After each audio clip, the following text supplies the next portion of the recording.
What's good, everyone? OJ here. Welcome back to another video. Today we've got a bunch of RPG and action game news all packed in to this one, so please make sure you hit that like button, subscribe if you're someone new, and click that notification bell to get my videos first. And we're starting off with some incredible news, really good news for Crisis Core Final Fantasy VII Reunion players, especially if you're playing on the Nintendo Switch, because we've seen some crusty ports here and there where the developers are hacking the frame rates down on the Nintendo Switch, even with remasters, and this doesn't seem to be the case based off of the playtime at TGS 2022 for Crisis Core Final Fantasy VII Reunion. So let's go ahead and get right into what RPG Site had to say, then also take a drop in on one of my favorite users on Twitter had to say with his hands-on impressions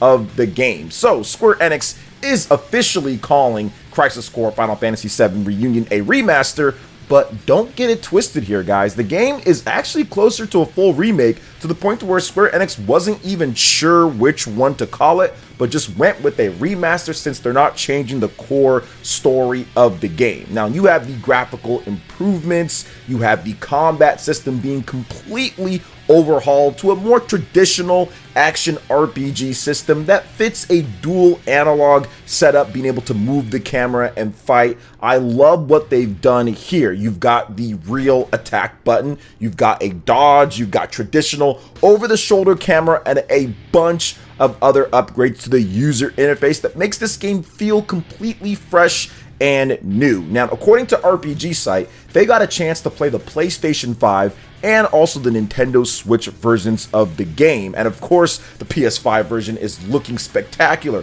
4K, 60 frames per second. However, they're a bit more interested in the Nintendo Switch release because it retains all of the graphical enhancements of the PlayStation 5 version, the geometry, how it looks, some of the lighting and stuff, and it seems like it's 60 frames per second as well, while targeting 720p in handheld mode, which is the resolution of the Nintendo Switch screen. Now, it does seem like there might be some dynamic resolution going on there, but it doesn't really drop low enough to make it really noticeable outside of cutscenes. So I do like that there. I like the fact that they're actually spending some time and making sure that the Nintendo Switch version is up to snuff with the other versions of the game, and that is awesome because this game is probably going to be one of the better sellers on the Nintendo Switch. It was originally a PlayStation exclusive on the PSP, and it's never been remastered or re-released in any official capacity or way outside of its base PSP release. So people are going to be excited for this, but it's really known on PlayStation. But the dynamics of how the gaming industry is now compared to how it was back in the PSP days, it's completely different, especially with Japan being dominated by the Nintendo Switch, and this game being a portable game to begin with. The Nintendo Switch does offer that. So I'm guessing that the Switch version is going to do really well along with the PlayStation 4 and PlayStation 5 versions of the game. So I'm excited to see how players react to this game because many of you guys have not played it. Now, shout outs to my man Genki. He was over there in Japan at TGS 2022. So I want to say big love to him. Make sure you follow him on Twitter at Genki_JPN. And here's what he had to say with his hands-on time with Crisis Core Final Fantasy VII Reunion. He says that it runs great on Switch. In-game, it is smooth and feels amazing. During the in-engine cutscenes, you can see the aliasing on the character models, but overall, I feel it runs well on Switch. Note, this is the pre-game build. Game is still in development, so it could get better looking because the game doesn't come out till December, so they still have some more work to do on the game or can improve things because they are prepping this version for TGS, so it's even an older build than probably what they have right now in their offices while they're developing the game. Now, he did say that the demo build was running on the OG Switch, so things were still running and looking good, and the game felt super smooth. Although I am not good at recognizing frame rates, I would be surprised if it wasn't running at close to 60 frames per second. Can't say for sure though. So he's excited about it, and you can check out his full impressions of the demo. I'll have a link to his YouTube channel as well where he talked about it too. So very good stuff all around here, and very good news for Switch owners that want to pick up Crisis Core Final Fantasy VII Reunion on the Nintendo Switch. And once again, these screenshots are looking really good in handheld mode. The game looks like it plays incredible on PlayStation or Xbox, PC. No matter where you want to play the game, you're going to get a great experience, and that's what it's about. Shout outs to Square Enix for bringing this one back. People have been asking for it, and they delivered in more than what people even thought they would do. So what do you guys think about Crisis Core Final Fantasy VII Reunion on the Nintendo Switch, PlayStation 5, and just in general? Planning on picking up this game in December?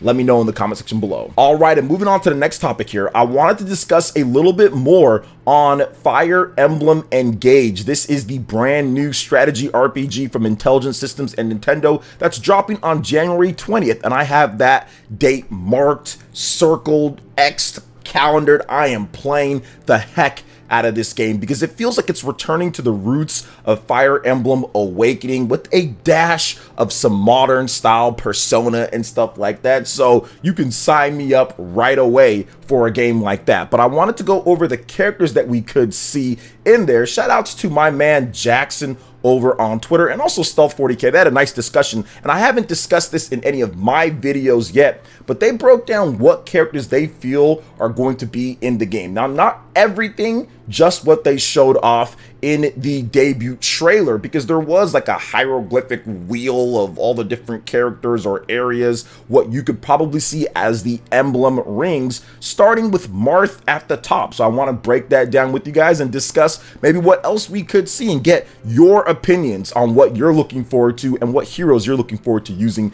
in the game. So you have Marth from Fire Emblem 1, you have Celica, Fire Emblem 2, Sigurd from Fire Emblem 4, Leaf from Fire Emblem 5, Roy from Fire Emblem 6, Lyn from Fire Emblem 7, Erica from Fire Emblem 8, Ike from Fire Emblem 9, the Brave version, Micaiah from Fire Emblem 10, Lucina, the Legendary version from Fire Emblem 13, Corrin from Fire Emblem 14, female Corrin it seems, and male Byleth from Fire Emblem 16. So this is definitely awesome to see. If we're going to be able to use these heroes in the game and have unique and special fusions and certain attacks, this is going to be an unbelievable experience, because I just got goosebumps right now. Yes, Marth, and yeah, we saw Sigurd, which is awesome, and we saw the characters, you know, Celica and everything, but goodness gracious, imagine having Roy come in with that fire, and you see Corrin and maybe a dragon transformation. I mean, there's all sorts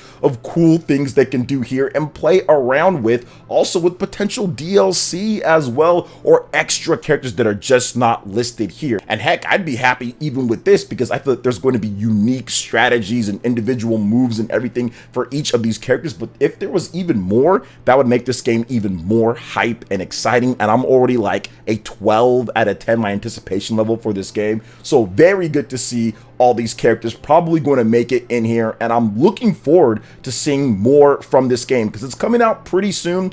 And this is probably my favorite style of Nintendo announcements, when they announce the game and it's hype and it's a big game and then it's coming out like in less than 6 months. That's my favorite thing that Nintendo does. I'm a big fan of that, and they've done it again. They did it with Astral Chain, they did it with Xenoblade Chronicles 3, so they've done it a number of times over the years of the Nintendo Switch, and it's always super exciting when they do stuff like that. So what do you guys think, and who are you most excited out of these to play in Fire Emblem Engage on the Switch? Let me know in the comment section below. All right, and moving on to the next topic here, guys, we've got a brand new action RPG announcement for PlayStation, Xbox, and PC. So Dreadout series developer Digital Happiness has announced Graveless, a third-person action RPG where players become the harbinger of death and purify the undead. It will launch for the PlayStation 5, Xbox Series, and PC via Steam in 20-something.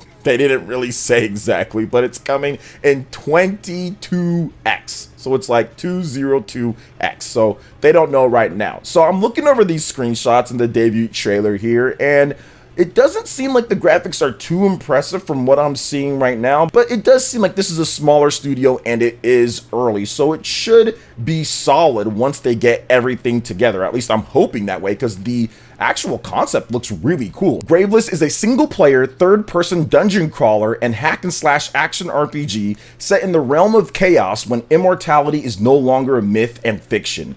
Death was supposed to come to those who were mortal. Now that immortality is no longer a myth and fiction, death needs its agents. To those who are graveless, you are the Reaper. Now here are the key features in the game. I like that premise. It's a really cool premise. A feast of mortality, tarnished by eternity. Your adventure will be brimming with overwhelming threats from the immortals. Purify the undead and become the harbinger of their death. Otherworldly realm. Delve into the vast economic realm of immortality, where a multi-layered story told in fragments, discovering the unknown that intersects in your pilgrimage, unravels its enigma. Awaken your inner power. Define your unique style. Harness, improve, master, and develop your skills by constantly adapting your playstyle to suit your unique abilities. This game is, like I said, looking kind of rough right now with some of the screenshots, kind of dark and everything, but it does seem like it's got a great premise and could be really good. I like the setup for the game, so we'll see how the gameplay actually works out once they get some updates to the game and once they show a bit more. But looking forward to this action RPG coming out sometime in the future. So what do you guys think about Graveless? Let me know in the comment section below. All right, and moving on to the next topic here, guys, we've got an update for Final Fantasy 16 on the PlayStation 5 and PC. So the next trailer for Final Fantasy 16 will likely release in October. I mean, that's next month. That's good, right? That's next month, according to the producer Naoki Yoshida. So Final Fantasy 16 was a recipient of the Future Division Award at the Japan Game Awards 2022, held as part of Tokyo Game Show 2022. Yoshi P accepted the award on behalf of Square Enix. Now, on stage, when asked the question during an interview in June, you said that the next new information would come out this fall. Yoshida responded, quote, "I haven't gotten a chance to talk to the marketing or public relation teams at all, so I'm not sure how much I'm allowed to say, but I think we'll probably be able to release the next trailer next month or so after that. I hope I'll be able to give a rough idea of when it will be released." Now, Final Fantasy 16 is due out for the PlayStation 5 in summer 2023, and this is a much anticipated, super hyped game, and I'm getting more and more hyped. The more that I see about it, the more that I cover it, the more that they talk about it. I'm excited to have Final Fantasy back in what seems like going to be the best modern age Final Fantasy at launch. I mean, we went over this on this channel, guys. We've talked about it in live streams, but Final Fantasy has had an issue launching in the HD era with their next big mainline games. Final Fantasy 13 had that issue. Final Fantasy 14 had an issue at launch. Final Fantasy 15 had issues. It's some of their smaller end projects that have worked out better, but Final Fantasy 16 seems like it can break the decade-long plus curse of Final Fantasy launches and be incredible from the very beginning. I think that they're focused. The one platform with PlayStation 5 is going to help out. I think that Sony's money flowing in is going to help out as well. And I think that they really have the right people in place to make sure that this game is really good right there. But they've got their work cut out for them. This is not easy. This is not something they can just snap their fingers and do. They've got a lot of work from now till when that summer drops, when things start getting up there and the pressure starts happening and the Q&A starts going in and saying there's this and this and this wrong. We're testing all this. Like, it's going to be a lot of pressure, but I think that they're going to be able to get it done, and I'm looking forward to seeing the end result of that. So what do you guys think about Final Fantasy 16? The next information coming out in October. Let me know in the comment section below. All right, and moving on to the final topic here, guys, Valkyrie Elysium. We've got some new updates for this game, and I'm excited because the demo is out and it's pretty good based on what everyone is talking about here. So publisher Square Enix and developer Soleil have announced new modes and difficulties coming to Valkyrie Elysium in an early November update. Now for the PC version, you guys are in luck because this update will already be included at launch, so good stuff there. So the new contents include Hilde's Vengeance, a new mode in which you play as Hilde, which offers a new action experience compared to playing as the Valkyrie, including shadow attacks, Hilde's dedicated skill tree, and more. Love to see stuff like that. You have a Seraphic Gate, high difficulty time attack battles unlocked after clearing the main story. Each tier restricts the weapons and skills that can be used and has special rewards for clearing every battle. Nice, good stuff to hear about that as well. Now you also have new difficulty settings, very hard / Valkyrie. Now the new difficulties, very hard and Valkyrie, which are for players who want to enjoy a more difficult level of action. And I love when developers do that. Get that difficulty in there. You need that. If you've got a great battle system, if you've got in-depth mechanics, you're going to want to be able to use that and exploit that, and you need difficulty in order to get the most out of the battle system. And from what I've played, yeah, the battle system seems pretty cool, and it seems like there's a lot of layers of depth to it. So I love when they talk about stuff like this. Now, Valkyrie Elysium is due out for the PlayStation 5 and PlayStation 4 on September 29th, so it's coming up pretty soon here as the time that I'm recording this video, followed by the PC via Steam release on November 11th, so a little bit later for the Steam folks out there. So awesome stuff all around. I love what they're doing here, talking about the new modes and stuff like that, and it's going to be a free update as well. So it's cool that they're really adding stuff in like this and making sure that players can have a great experience well after they're done with the main campaign. So I'm looking forward to Valkyrie Elysium. I think that it's going to be solid, and this game kind of did a 180. When I first saw it, I wasn't necessarily too excited just because of what we've played before with Valkyrie Profile, but they're going in a new direction, and it doesn't mean that Valkyrie Profile won't come back in some way, shape, or form in the future. It's just been gone for a while, but if they're going to bring it back, I mean, this is not a terrible way to bring it back. So I love this. I think that the marketing's been good. I think the demo is good, and I think players are going to enjoy it from an action RPG perspective. So what do you guys think about Valkyrie Elysium and everything else that we talked about here, from Crisis Core, Final Fantasy VII Reunion, Fire Emblem Engaged, new RPGs, Final Fantasy 16? Man, there was a lot. Let me know in the comment section below. All right, guys, that wraps it up for this video here. Thank you so much for watching. I do appreciate it. Please make sure you hit that like button, subscribe if you're someone new, click that notification bell, and we will see you for the next video. Peace.